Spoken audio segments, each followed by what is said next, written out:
Gà én ạ.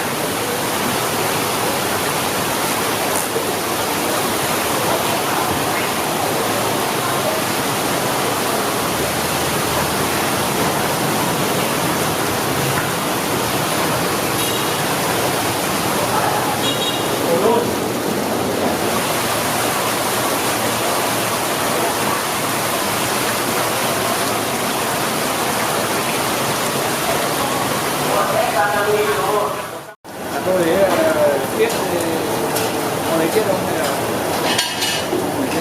có tiết canh không? Hả? Có được tiết canh không? Chỉ bỏ lò không đúng không? Bên ngoài mà cũng ăn canh thôi.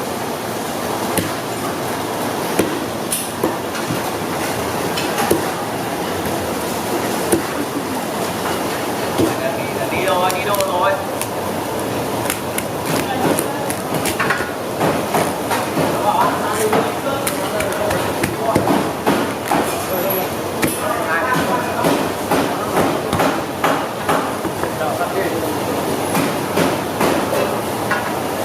Rồi, thấy chưa?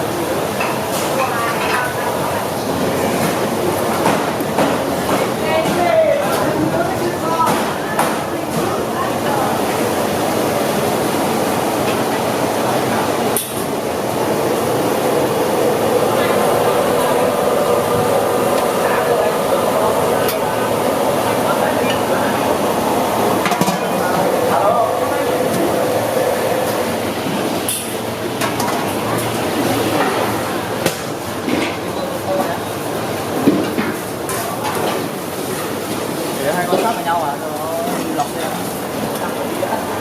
Đúng không?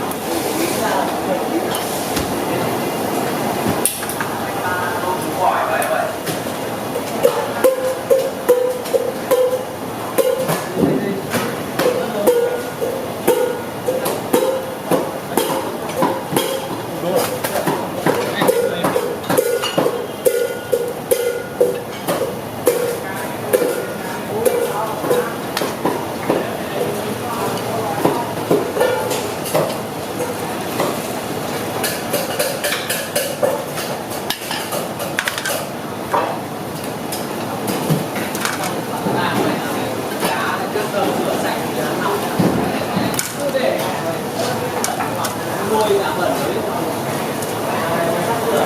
Nhiều thằng công ty ngu đông đi tù rồi ta vừa đi tù hết rồi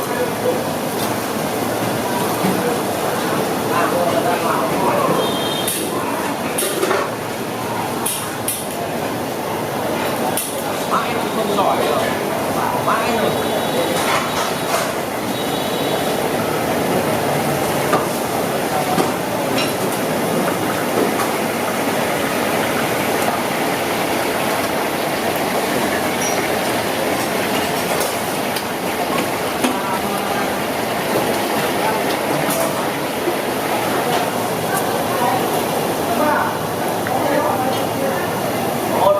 Đang cháy cạnh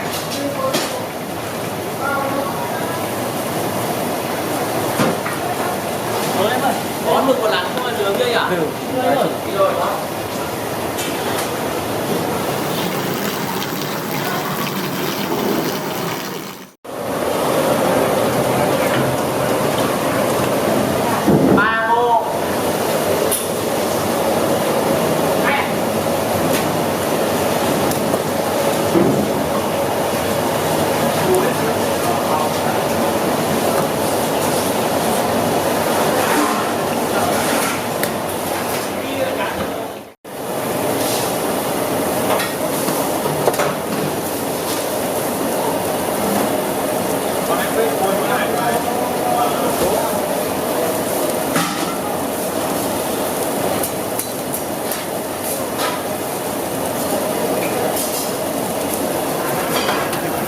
Càng riêng. Dạ.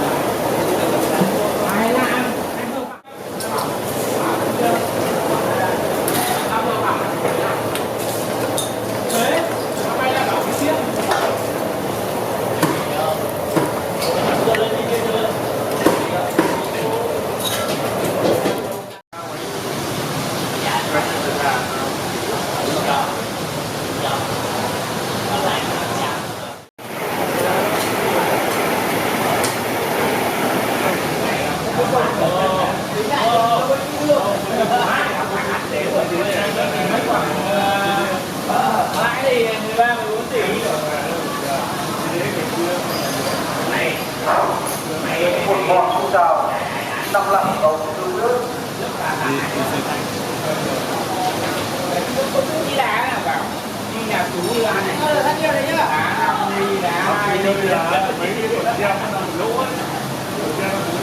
Bên